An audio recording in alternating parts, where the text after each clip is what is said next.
In recent years, the field's gotten very excited about brief interventions that are suicide-specific. For example, Dr. Stephen O'Connor at the University of Louisville Department of Psychiatry has developed the Teachable Moment Brief Intervention, TMBI. What Stephen's model does is engage a patient, oftentimes in a medical surgical unit or an inpatient stay, in the 2 days after their attempt. He sees the attempt as a cueing event and a window of opportunity to do a deep dive with that patient about what that attempt meant to them and what it means to have survived that attempt, and develop a stabilization plan or a safety plan in a one-shot intervention. Stevens conducted 2 follow-up studies with very promising data on the TMBI intervention.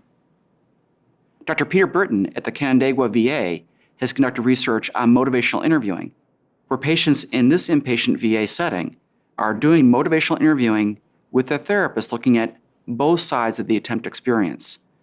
What was good about it, what was bad about it, what lessons can be learned.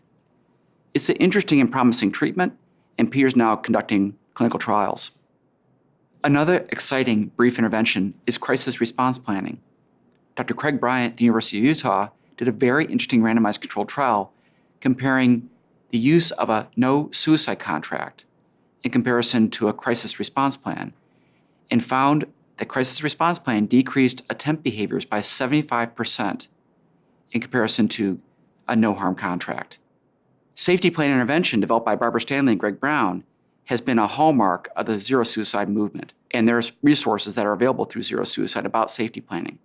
What Dr. Stanley and Greg Brown developed was a simple 6-step way of identifying in the patient their triggers, things that they can do to distract themselves, how they can engage others, how they can reach out for help.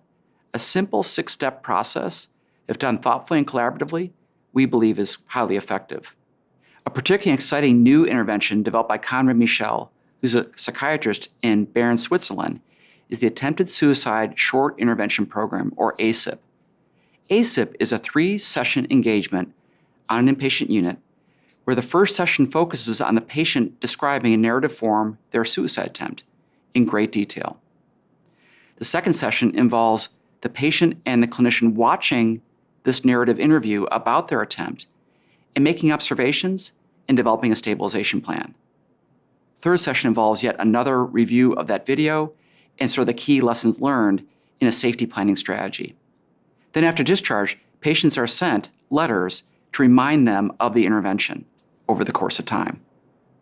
Remarkably, Conrad found at 24 months follow-up an 80% reduction in attempts for those receiving the 3-session Aesop intervention versus those who got treatment as usual. The thing is about these evidence-based interventions is because they're suicide-specific and because the patient is actually getting something during the course of their hospital stay that is meaningful to them post-discharge, it has the power to instill hope.